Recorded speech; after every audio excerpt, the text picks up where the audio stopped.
નમસ્કાર વિદ્યાર્થી મિત્રો, the HB Kapadia group of schools વતી હું મહેશ પટેલ આપ સૌને શૈક્ષણિક પ્રવૃત્તિની અંદર આવકારું છું. ધોરણ 12 અર્થશાસ્ત્ર વિષયની અંદર પ્રકરણ 2 વૃદ્ધિ અને વિકાસના નિર્દેશકો અંતર્ગત અગાઉ આપણે 10 વિડીયો દ્વારા અભ્યાસ કરી ચૂક્યા છીએ. જેમાં છેલ્લે વિડીયો નંબર 10 કે જેની અંદર એચડીઆઈનું નિર્ધારણ કેવી રીતે થાય છે એના સંદર્ભે અભ્યાસ કરી ચૂક્યા હતા. આજે આપણે પ્રકરણ 2ની અંદર એચડીઆઈની મુખ્ય કે મહત્ત્વની બાબતો કે જે 2 ગુણમાં પૂછાતો ઇમ્પોર્ટન્ટ પ્રશ્ન, તો આ પ્રશ્ન મોઢે કહીને આપ સૌએ લખવાનો છે. તો એચડીઆઈની મહત્ત્વની બાબતોની અંદર આપણે જોઈએ તો 3 ધોરણોને આધારે 3 ધોરણો એટલે કે 3 બાબતો કે જેની અંદર આપણે અભ્યાસ કરી ચૂક્યા કે કઈ 3 બાબતો ધ્યાનમાં લેવાય છે. તો એની અંદર પહેલું અપેક્ષિત આયુષ્ય, બીજું શિક્ષણાર્થ અને ત્રીજું જીવન ધોરણ.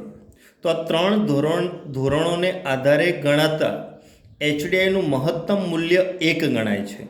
એટલે કોઈપણ દેશનું એચડીઆઈ ઊંચામાં ઊંચો 1 હોઈ શકે કે જે આ પ્રકારે લખાય 1.000 અને નિમ્ન શું હોઈ શકે તો 0.1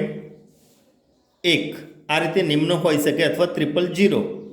તો નીચામાં નીચો 0.001 અને ઊંચામાં ઊંચો 1.000. એચડીઆઈનું મૂલ્ય 0 થી 1ની વચ્ચે હોય છે, જ્યારે પીક્યુએલઆઈનું મૂલ્ય કેટલું હતું 0 થી 100ની વચ્ચે. જે દેશનું એચડીઆઈ 1ની નજીક છે તે વધુ વિકસિત ગણાય છે, તેને એચડીઆઈમાં ઊંચો ક્રમ મળે છે. એટલે કે 0. થી 3 એટલે કે 999 કે 1.000 એ ઊંચો આંક હોય તો એ દેશનો વિકાસ વધારે સારો છે એમ આપણે ગણી શકીએ.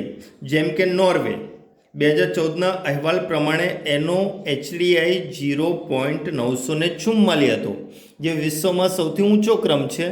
એટલે એ સંદર્ભે એ વિકસિત દેશ કહી શકાય. જે દેશનો એચડીઆઈ 1ની નજીક તે વધુ વિકસિત ગણાય, તેનો એચડીઆઈમાં ઊંચો ક્રમ મળે છે.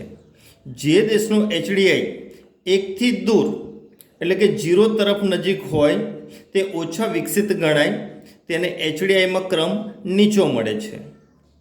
વર્ષ 2014માં દુનિયાના 188 દેશોમાં એચડીઆઈ નિર્ધારિત થયો અને આ એચડીઆઈ યુએનડીપી દ્વારા અહેવાલ 2015 અંતર્ગત પ્રકાશિત થયો.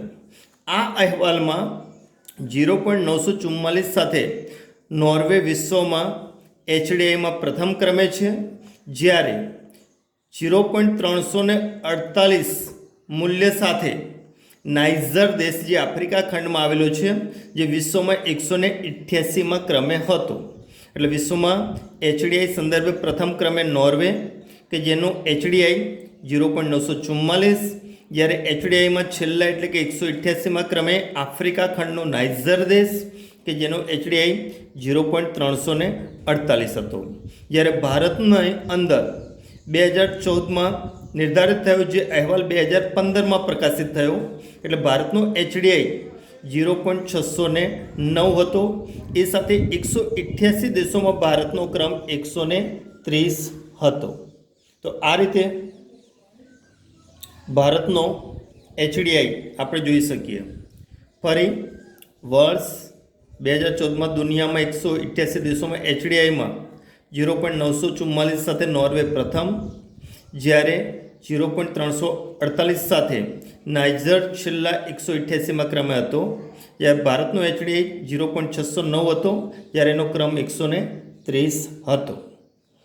અહીંયા નોંધવા જેવી બાબત એ છે કે વર્ષ 2014માં વિશ્વના દેશોના એચડીઆઈની સ્થિતિને 2015માં એચડીઆઈ અહેવાલ તરીકે રજૂ કરાઈ. કોના દ્વારા? તો એ પણ યુએનડીપી દ્વારા, યુનાઇટેડ નેશન્સ ડેવલપમેન્ટ પ્રોગ્રામ એટલે કે સંયુક્ત રાષ્ટ્ર વિકાસ કાર્યક્રમ દ્વારા આ અહેવાલ પ્રકાશિત કરવામાં આવે છે. હવે આપણે અહીંયા વિદ્યાર્થી મિત્રો જોઈશું કે એચડીઆઈની અંદર મહત્ત્વના તારણો અને વિશ્વની અંદર જે 188 દેશો છે એ માનવ વિકાસની દૃષ્ટિએ એમને 4 ભાગમાં વિભક્ત કરવામાં આવતા હોય છે. તો કયા 4 ભાગમાં વિભક્ત કરીએ છીએ એ 4 ભાગ આપણે અહીંયા જોઈએ. તો આ 4 ભાગોની અંદર કોષ્ટક બનાવી દીધું છે એટલે આપણને ઝડપથી યાદ રહી શકે ને એમાં કેટલીક બાબતો મેં વધારી છે એટલે તમે ધ્યાનમાં લેશો. તો ક્રમ 4 ભાગમાં જે એચડીઆઈને અત્યારે વિભાજિત કરવામાં આવે એમાં 1, 2, 3 અને 4. તો એચડીઆઈ ધરાવતા દેશો, વિભાજનનો ક્રમ, સરેરાશ એચડીઆઈ અને એમાં સમાવિષ્ટ મુખ્ય દેશો જે પુસ્તકમાં નથી આપ્યા પણ મેં અહીંયા જાણકારી પ્રમાણે લીધા છે.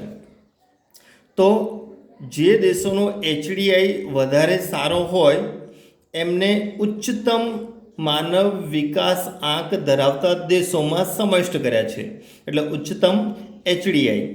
તો 188 દેશોમાંથી ઉચ્ચતમ એચડીઆઈમાં સ્થાન ધરાવતા દેશોનો ક્રમ કયો?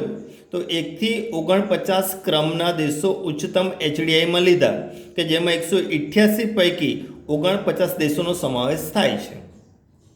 આ ઉચ્ચતમ એચડીઆઈ ધરાવતા જે પણ દેશો છે એ દેશોનો એવરેજ એચડીઆઈ એટલે કે સરેરાશ એચડીઆઈ બન્યો 0.890. એનો અર્થ કે 890થી બધા વધુ જ એચડીઆઈ ધરાવે છે એવું નથી, પણ 49 દેશોનો જે એચડીઆઈ છે એનો એવરેજ સરેરાશ એચડીઆઈ બન્યો 0.890. અને એની અંદર સમાવિષ્ટ દેશો છે જેમાં Australia, Norway, Switzerland, Britain, Japan, Netherland, France અને ડેનમાર્ક. આ મહત્ત્વના દેશો, સિંગાપુર પણ છે. આ મહત્ત્વના દેશો કે જે ઉચ્ચતમ એચડીઆઈ ધરાવતા દેશો આપણે ગણી શકીએ. તો અહીંયા 1 થી 49 દેશો એટલે એની અંદર જે સમાવિષ્ટ દેશો થયા એ દેશો કયા? તો એ સમાવિષ્ટ દેશોની અંદર ઓસ્ટ્રેલિયા, નોર્વે, સ્વિટ્ઝરલેન્ડ, બ્રિટન એટલે England, Japan, Netherland, France, Singapore, America, Denmark આટલા દેશો આવે. જ્યારે બીજા હવે જોઈએ વિભાજનમાં ઉચ્ચ માનવ વિકાસ આંક ધરાવતા દેશો એટલે ઉચ્ચ એચડીઆઈ કે જેની અંદર 50 થી 105 ક્રમના દેશોનો એચડીઆઈ ઉચ્ચ ગણી શકાય અને એમાં સમાવિષ્ટ દેશો છે કુલ 56. આ દેશોનો સરેરાશ એચડીઆઈ 0.735 થાય છે અને આ દેશોમાં સમાવિષ્ટ જે દેશો છે એમાં મુખ્યત્વે Sri Lanka, Brazil, Russia, Mexico, China એટલે કે ચીન, જમૈકા, મલેશિયા અને થાઈલેન્ડ. આ મહત્ત્વના દેશો કે જેનો એચડીઆઈ ઉચ્ચ કહી શકાય. તો પહેલાં હતું ઉચ્ચતમ, પછીનો ક્રમ ઉચ્ચ. હવે ત્રીજું જોઈએ મધ્યમ એચડીઆઈ ધરાવતા દેશો એટલે કે મધ્યમ માનવ વિકાસ આંક ધરાવતા દેશો. 188 દેશો પૈકી 106 થી 143 ક્રમના દેશો મધ્યમ એચડીઆઈ આંક ધરાવતા દેશો તરીકે આવે, જેની અંદર 143માંથી 106 બાદ કરતાં આપણને મળે 37 વત્તા 1 એટલે કે કુલ 38 દેશો મધ્યમ એચડીઆઈ ધરાવતા દેશો ગણી શકાય. 188 પૈકી કેટલા? 38. આ દેશોનો સરેરાશ એચડીઆઈ 0.614 થાય છે અને એમાં સમાવિષ્ટ થતા દેશોની અંદર ભારત, ઈરાક, ફિલિપિન્સ, આફ્રિકા અને ઇન્ડોનેશિયા. આ મહત્ત્વના દેશો મધ્યમ એચડીઆઈ ધરાવતા દેશો આપણે ગણી શકીએ. એ પછી ચોથો પોઈન્ટ કે જેની અંદર નિમ્ન માનવ વિકાસ આંક ધરાવતા દેશો. નિમ્ન માનવ વિકાસ આંક ધરાવતા દેશોની અંદર જોઈએ તો 188 પૈકી 144થી છેલ્લે 188 ક્રમના દેશો કે જે નિમ્ન એચડીઆઈ ધરાવતા દેશો ગણવામાં આવે છે. આ દેશોનો સરેરાશ એચડીઆઈ 0.493 છે અને એમાં સમાવિષ્ટ કુલ 45 દેશો ગણી શકાય. માઇનસ કરીએ એટલે 44 વત્તા 1 એટલે 44 પણ ધ્યાનમાં લેવાના, 88 પણ ધ્યાનમાં લેવાના, એટલે એ રીતે 45 થાય. તો આ રીતે એચડીઆઈની અંદર ઉચ્ચતમ એચડીઆઈ ધરાવતા દેશો કુલ કેટલા? 49, ઉચ્ચ 56, મધ્યમમાં 38, નિમ્નમાં 45, જે કુલ મળી 188 દેશો થાય છે. નિમ્ન એચડીઆઈ ધરાવતા દેશો કયા? તો એની અંદર નાના કે પાઝી, આ બધી શોર્ટ કી આપેલી છે કે જેને કારણે યાદ રહી શકે. એટલે નાના એટલે કે નાઇજીરિયા અને નાઇજર, કેન્યા, પાકિસ્તાન, ઝિમ્બાબ્વે. તો આ દેશો નિમ્ન એચડીઆઈ ધરાવતા દેશો ગણી શકાય, જેમાં નાઇજર એ 188 દેશોમાં સૌથી નીચેના ક્રમે છે. તો આ રીતે એચડીઆઈ સંદર્ભે વિશ્વના દેશોનું જે 4 ભાગોમાં વિભાજન થયું, આ 4 ભાગની અંદર 188માંથી કયા દેશો કયા ક્રમે આવે છે એનો આપણે અભ્યાસ કર્યો. હવે આપણે વિદ્યાર્થી મિત્રો આગળ જોઈએ વિકાસ અહેવાલ કે જે 2014ની અંદર યુએનડીપી દ્વારા પ્રસિદ્ધ થયો, જે આખો કોષ્ટક છે. આ કોષ્ટકમાંથી પણ આપણી સ્કૂલની અંદર ઘણીવાર અને બોર્ડની અંદર ટૂંકા પ્રશ્નો વારંવાર પૂછાતા હોય છે.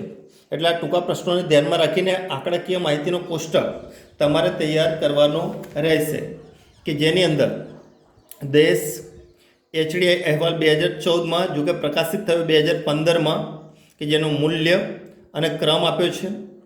માથાદીઠ આવક પર કેપિટા ઇન્કમ, જેને જીએનઆઈનું પ્રમાણ આપ્યું છે, જે અગાઉ મેં વર્ણન કર્યું હતું. જન્મ સમયે અપેક્ષિત સરેરાશ આયુષ્ય, અભ્યાસના અપેક્ષિત વર્ષોનું પ્રમાણ આપ્યું છે, અને અભ્યાસના વાસ્તવિક વર્ષો કેટલા એનું પ્રમાણ આપેલું છે. તો અહીંયા તમે જુઓ કે એચડીઆઈની અંદર વિશ્વમાં સૌથી પ્રથમ ક્રમે નોર્વે છે, કે જેનો એચડીઆઈ 0.944 છે, જ્યારે 188 દેશોમાં એનો ક્રમ પ્રથમ છે, જેની માથાદીઠ આવક ડોલરમાં 64,992 છે, જ્યારે એનું અપેક્ષિત સરેરાશ આયુષ્ય 81.6 વર્ષ છે, જ્યારે અભ્યાસના અપેક્ષિત વર્ષો 17.5, જ્યારે અભ્યાસના વાસ્તવિક વર્ષો 12.6. એટલે કે અહીંયા સ્થિતિ દરેક ક્ષેત્રમાં સારી છે. અમેરિકામાં જોઈએ તો 0.915 એચડીઆઈ, વૈશ્વિક સ્તરે એનો ક્રમ 8મો, જ્યારે આવકની અંદર જોઈએ તો $52,947, અપેક્ષિત સરેરાશ આયુષ્ય 79.1, જ્યારે 16.5 અભ્યાસના અપેક્ષિત વર્ષો છે, જ્યારે 12.9 અભ્યાસના વાસ્તવિક વર્ષો છે. એ રીતે ચીન એચડીઆઈ એનો જોઈએ તો 0.727 છે, જ્યારે ક્રમ 188માં 90મો છે, જ્યારે $12,547 માથાદીઠ આવક છે, જ્યારે 75.8 જન્મ સમયે અપેક્ષિત સરેરાશ આયુષ્ય નિર્ધારિત છે, જ્યારે 13.1 અભ્યાસના અપેક્ષિત વર્ષો, જ્યારે 7.5 અભ્યાસના વાસ્તવિક વર્ષો. તો અભ્યાસના વાસ્તવિક વર્ષોમાં જુઓ નોર્વે અને અમેરિકાની તુલનાએ ચીનમાં ઘટાડો થયો. ભારતની સ્થિતિ જોઈએ તો ભારતની અંદર એચડીઆઈ 0.609, 188 દેશોમાં ક્રમ 130, $5,497 માથાદીઠ આવક. 68 ભારતની અંદર જોવા મળેલા સરેરાશ આયુષ્યના વર્ષો, જ્યારે 11.7 અભ્યાસના અપેક્ષિત વર્ષો છે, જ્યારે 5.4 અભ્યાસના વાસ્તવિક વર્ષો, કે જેનો ઉલ્લેખ મેં અગાઉ એચડીઆઈના નિર્ધારણની અંદર કરેલો હતો, આ ત્રણેય આંકનો. તો આ બધા આંકનો અભ્યાસ તમને સમજ ખાતર એચડીઆઈ નિર્ધારણમાં મેં સમજાવેલો, એટલે આ બાબત ખાસ ધ્યાનમાં લેવાની. પાકિસ્તાનનો એચડીઆઈ 0.538, જ્યારે ક્રમ વિશ્વમાં 147માં ક્રમે હતો. 4,866 એ લોકોની માથાદીઠ આવક, જ્યારે 66.2 અપેક્ષિત સરેરાશ આયુષ્ય જોવા મળે, એટલે ભારત કરતાં સરેરાશ આયુષ્ય થોડું નીચું, જ્યારે 7.8 અભ્યાસના અપેક્ષિત વર્ષો, જ્યારે 4.7 અભ્યાસના વાસ્તવિક વર્ષો, એટલે એજ્યુકેશનમાં ભારત કરતાં સ્થિતિ એની નીચી છે. છેલ્લો દેશ નાઇજર 188 દેશોમાં આવે છે, એનું આપણે અભ્યાસ કરીએ તો એનો એચડીઆઈ $0.348, જ્યારે એનો ક્રમ વિશ્વમાં 188 દેશોમાં છેલ્લો. જ્યારે માથાદીઠ આવક જોઈએ તો $908, જ્યારે જન્મ સમયે અપેક્ષિત સરેરાશ આયુષ્ય 61.4 વર્ષ છે, જ્યારે અભ્યાસના અપેક્ષિત વર્ષો 5.4 અને વાસ્તવિક વર્ષ 1.5 છે. તો આ રીતે તમે જુઓ કે વૈશ્વિક સ્તરે જે એચડીઆઈનું નિર્ધારણ કરવામાં આવે એ નિર્ધારણની અંદર આવી આંકડાકીય માહિતીને આધારે કોઈ પણ દેશનો સરેરાશ એચડીઆઈ બને. એટલે કે આ જે માહિતી છે અહીંયા એ માહિતીને આધારે જે તે દેશનો એચડીઆઈ બનતો હોય છે.